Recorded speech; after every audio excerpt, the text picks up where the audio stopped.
آپ اپنے لشکریوں کو لے کر اس بازار سے گزرتے ہوئے آ جائیے، صحیح سلامت اگر آپ پہنچ گئے تو قلعے کی چابیاں آپ کے حوالے کر دوں گا۔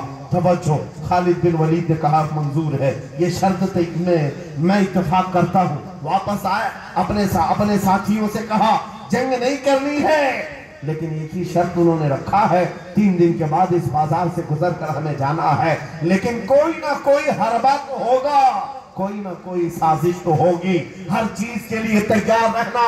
خالد بن ولید اپنے ان نوجوان لشکریوں سے کہہ رہے تھے، اے نوجوانوں توجہ سے سننا اس بات کو، آج بھی دنیا یہ سارے حربوں پر عمل کر رہی ہے ہمارے ساتھ، ہمارے نوجوانوں کے ساتھ۔ خالد بن ولید کے 3 دن گزر گئے، عیسائیوں نے اپنی تیاریاں خوب کر لی، بازار میں اوریاں لباس میں، آدھے لباس میں ننگی لڑکیوں کو کھڑا کیا، زر و جواہرات دولت کے انبار بچھا دیے۔ جب خالد بن ولید کے سپاہی میدان میں گزرتے ہوئے اس بازار میں آتے ہیں، پہلا قدم رکھا تھا، نظریں پڑ گئی، خالد بن ولید رک گئے، پلٹ گئے، اپنے لشکریوں سے کہا وہی آج میں تم سے کہہ رہا ہوں۔ انہوں نے کہا تھا اے نوجوانوں، اے رسول اللہ کے فدائیوں، تمہاری امتحان کا دن ہے، آج تمہارے امتحان کا دن ہے، اگر تمہارا قدم پھسل گیا صبح قیامت تک تم پر لعنتوں کی پھٹکار ہوگی، اور اگر جمع رہا صبح قیامت تک اللہ کی رحمت کے پھول برسائے جائیں گے۔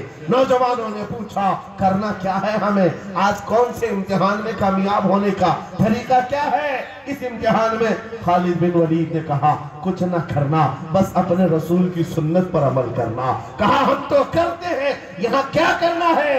خالد بن ولید کہتے ہیں میں نے میرے مصطفیٰ کریم کو دیکھا ہے، جب رسول اللہ مدینے کے بازار سے گزرتے تھے اپنی نظریں نیچی کر کے جاتے تھے، آج تم بازار سے جا رہے ہو، بس اس سنت پر عمل کر لو، اپنی حیا کی نظریں جھکا کر چلنا، پھر اس کے بعد اللہ مالک ہے۔ خالد بن ولید کے جوش اور ولولے سے بھری ہوئی یہ تقریر ایسی اثر کر گئی، وہ نوجوان 1-2 نہیں تھے، سینکڑوں کی تعداد میں تھے، سر جھکائے بازار سے ایسے چل رہے ہیں، تاریخ نگار کہتے ہیں وہ اس طرح سے چل رہے تھے کہ ان کے سروں پر انڈا بھی رکھ دیا جاتا تو نہیں گرتا، نہ ادھر ہلائے نہ ادھر ہلائے، نہ ادھر دیکھے نہ ادھر دیکھے، اور برابر اپنی نظریں زمین پر جھکائے ہوئے تیزی سے چلتے ہوئے اس قلعے کے پھاٹک تک پہنچ گئے۔ وہاں وہ پادری صاحب انتظار میں تھے، بھٹک گئے ہوں گے، عورتوں سے بھڑ گئے ہوں گے، دولت جمع کر رہے ہوں گے، مگر یہ دیوانے ٹھکراتے ہوئے ہر دولت اور اوریانیت کو اس قلعے کے پھاٹک تک پہنچ گئے۔ پادری سامنے آیا، قلعے کی چابیاں وعدے کے مطابق خالد بن ولید کی گود میں ڈال دیا اور کہا ایک بات بتاؤ اے خالد، ایک بات تو بتاؤ، یہ جو تم نے جماعت، یہ جو تم نے لشکر جمع کیا ہے سپاہیوں کا، یہ انسان ہے یا فرشتے ہیں؟ ان کے دل ہے یا نہیں؟ ان کی خواہشات ہے یا نہیں؟ ان کے جسموں میں نفس ہے یا نہیں؟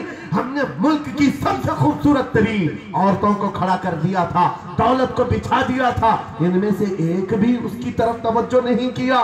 خالد بن ولید مسکرا کر جو جواب دیتے ہیں وہ ہمارا ایمان ہونا چاہیے۔ کیا جواب دیتے ہیں؟ فرماتے ہیں نادان، اے عیسائی، ان آنکھوں کو تو خریدنے کی کوشش کر رہا تھا جن آنکھوں میں پہلے سے جمال مصطفیٰ بسا ہوا۔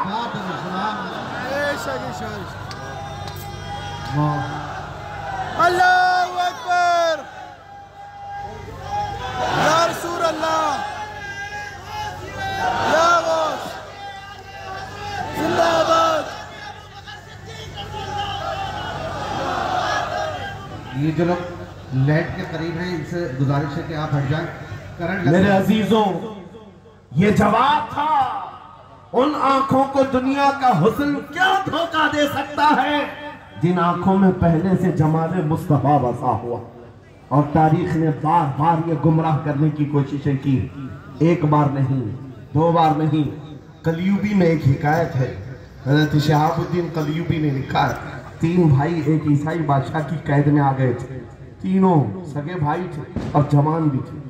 جوان زیادہ ہیں اس لیے خطاب کر رہا، اس کا مطلب یہ نہیں ہے کہ بوڑھوں کے لیے کوئی نصیحت نہیں، انسان ہے، نفس ہے تو سب کے لیے، سب کے لیے ہے۔ 3 جوان قید میں آ گئے، بادشاہ نے ان کو آفر دیا کہ میرے دین میں آ جاؤ، میں سپاہی بنا لوں گا، وزیر بنا لوں گا، مگر وہ رسول اللہ کے غلام تھے۔ میرے آقا کے شہدائی تھے. کہا اتنی آسانی میں تو ہم دین نہیں بیچ سکتے. توجہ ہے نوجوانوں، یہ سب تمہارے ساتھ ہو رہا ہے. دولت تمہیں دکھا کر، حسن تمہیں دکھا کر اگر دنیا خرید سکتی ہے تو لعنت ہے ایسے تمہاری زندگی پر. تم ہے پھر وہ کیسا ایمان والا ہے، کیسا مسلمان ہے جس نے اپنے نبی کی محبت کو ہلکی چیز میں بیچ دیا. اس کا کوئی تعلق نہیں ہے. الا لا ایمان لمن لا محبت لا. اعلیٰ حضرت نے لکھا ہے اس کا ایمان ہی نہیں جس کے دل میں میرے آقا کی محبت نہیں. کیا بات ہے. اگر محبت ہے تو سودا نہیں کرو گے. 3 بھائی ایک بادشاہ کی قید میں آ گئے اور ان کو آفر دیا گیا دین بدل لو، ہمارے دین میں آ جاؤ، چھوڑ دیں گے. سخت تھے، جمے ہوئے تھے، ڈٹے ہوئے تھے. کہا نہیں. کہا جلاد کو بلاؤ، کوڑے مارو. کہا تیار ہیں. اتنا نہیں، بادشاہ اتنے غصے میں تھا، جلاد کو بلایا اور کہا ایک کڑھائی لاؤ، تیل ڈالو اور کھولا. تیل ڈال کر کے کھولایا گیا. جب تیل کھولنے لگا ان تینوں میں سے بڑے بھائی کو اٹھا کر تیل میں ڈال دیا. چلتے ہوئے تیل کے اندر جب اس نوجوان کو ڈالا گیا تو فوراً دم زدن میں روح نکل گئی، شہید ہو گئے. 2 بھائی دیکھ رہے ہیں، اپنے بڑے بھائی کی موت دیکھ رہے ہیں. یہ حالات آ گئے، یہ باتیں یاد رکھنا. تھوڑی دیر کے بعد بادشاہ نے دوسرے سے کہا اب بتاؤ تمہارا کیا ارادہ ہے. دوسرے نے کہا اب تو اور بھی تم نے سخت کر دیا امتحان. ہم تو اپنے نبی کو دھوکہ نہیں دے سکتے اور نہ ہی میرے شہید بھائی کو. بادشاہ نے دوسرے کو اٹھایا اور تیل میں ڈال دیا. کھولتے ہوئے تیل میں ڈال دیا، 2 شہید ہوئے. تیسرا جو تھا وہ 22 سال 25 سال کے بیچ کا تھا. یہ بھری جوانی ہے، انگارہ ہوتا ہے.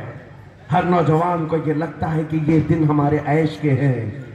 دنیا میں جہاں چمکتی ہوئی چیز کو دیکھتا ہے دل دے بیٹھتا ہے، ماں باپ سے بھاگ جاتا ہے، گھر بار کو چھوڑ دیتا ہے، اس کو ہر اچھی چیز بری لگنے لگ جاتی ہے.